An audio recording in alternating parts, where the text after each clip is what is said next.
You ain't driving, are you? I steer a little, but the ranger do most of the work. I decided to kick off my holiday season with Violent Night, starring David Harbour, Paul Leguizamo, and an excellent ensemble cast playing one of the worst families I've seen portrayed on film. Harbour is a disillusioned Santa who's lost his passion for the project, so to speak. He's been doing the job too long, doesn't really want to continue, but doesn't know how to stop. You know the drill, and it's an interesting take on the Santa story. But this Christmas Eve, Santa gets John McClane into a hostage situation involving a very rich, selfish, and stupid family, and a very Die Hard-esque story unfolds. I like this movie. Harbour is really good. He just fits this role so well, and I love how they tied in this Norse background, so you see he comes from a really violent past, and he really can kick ass. The fight scenes are excellent, very creative with a variety of weapons used. Not since the opening scene of Scrooge did I think I'd see Santa be this violent. It is a bit over the top at times, but that doesn't surprise me. It's in the damn title of the movie, but I'm not thrilled with the amount of innocent lives that are lost here. Why does the serving staff have to buy it? What did they do wrong? But overall, Violent Night is a fun and different Christmas movie that does manage to convey the spirit of the season somehow. I really enjoyed it. You should check it out. See you at the movies. Ho, ho, ho, bro. My girlfriend and I watched Ernest Saves Christmas the other night, and I have to admit, this is one of my all-time favorite Christmas movies. Certainly it's the best Ernest movie in my opinion.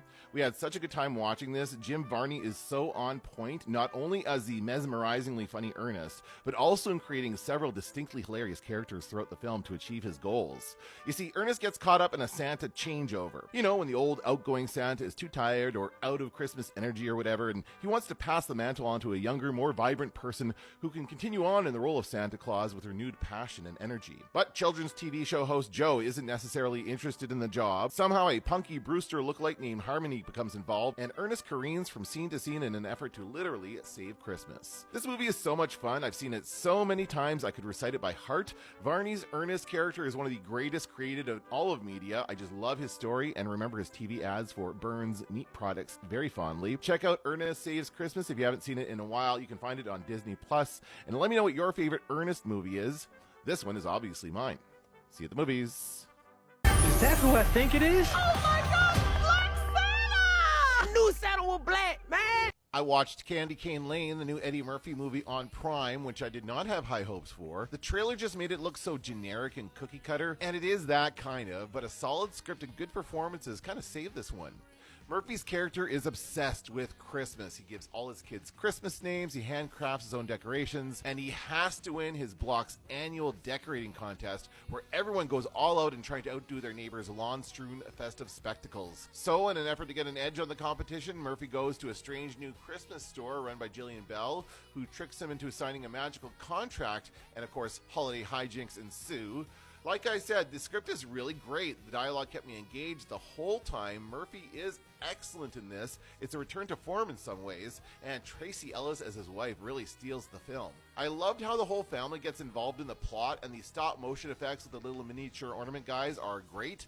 My only real beef with this movie is that it goes on too long and it has the classic 3 endings ending. I just hate that. But Candy Cane Lane is worth the watch, I think, and I may even come back to it in future years. See you at the movies. You want to know the secret to surviving air travel? After you get where you're going, take off your shoes and your socks. Then you walk around on the rug barefoot and make fists with your toes. Fists with your toes. My girlfriend and I watched Die Hard, which absolutely is a Christmas movie, and anyone who says otherwise is just flat out wrong. I'm sorry, but this movie is drenched in Christmas. From the opening sounds of holiday travel to the closing notes of Let It Snow, Die Hard is all about our favorite holiday.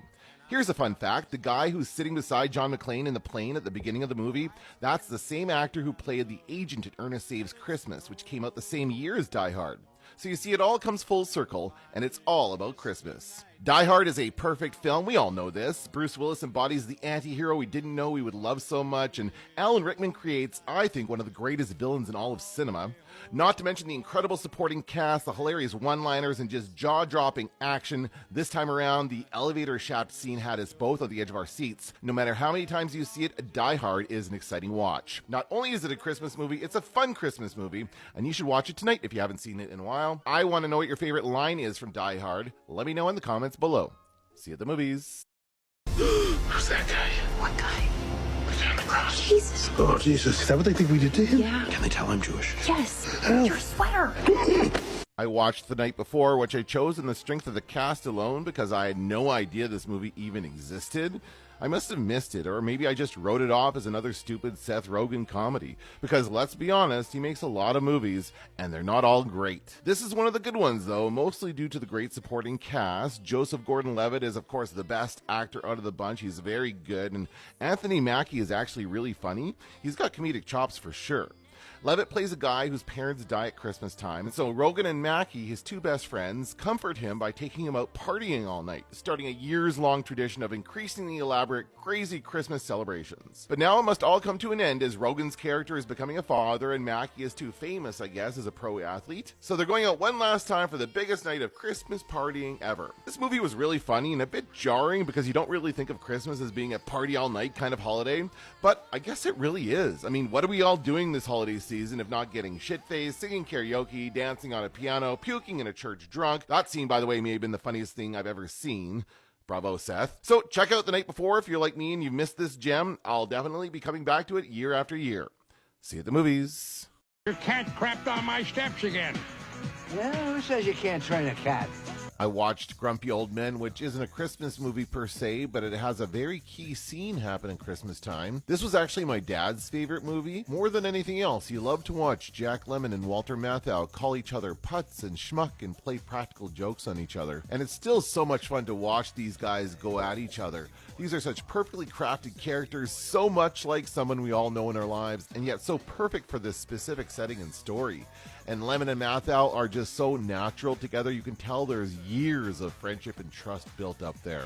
And of course, Anne Margaret is amazing, completely captivating, but for me, Burgess Meredith steals the entire movie as Jack Lemmon's dad. He's 94 years old, he smokes, he speaks his mind, and he doesn't give a shit what anyone says about it. I just love him. And Grumpy Old Men really is a heartwarming story. I do think of my dad when I watch it, which makes me sad because he never did have someone in his life like these two guys do, and he actually died before he could become a grumpy old man himself. But I have fond memories of my dad calling me schmuck and putz because of this film. Watching this one really brings him back for me. See you at the movies. Hello, Merry Christmas, if it's all right to say that. What's your name? Catherine? I want to ravish you like a wild animal. Now stop it right this minute. We can't have that sort of thing. I watched Mixed Nuts on Tubi because I couldn't remember if I liked it or not. And to be honest, I still don't know. I will say this cast is incredible. I love all of these actors in other roles and films. They're all very talented.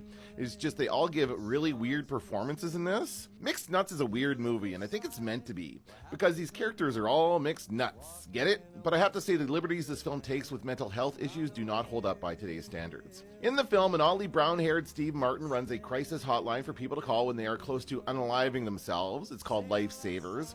He has Madeline Kahn and Rita Wilson working there, the latter of which has a massive crush on Martin and vice versa. It's very awkward, and they don't have great chemistry in my opinion. And there's not much more of a story than that, honestly. This is just about a crazy Christmas Eve, quite literally. Juliette Lewis and Anthony LaPaglia provide much of the drama and hijinks just by being on camera. And a lot of other familiar faces come and go. I forgot that Adam Sandler is randomly in this, doing his early 90s Adam Sandler thing. But ultimately, I'm not sure what the message of Mixed Nuts is. The ending comes out of nowhere. It's confusing, and I don't think this movie is nearly as charming as it thinks it is.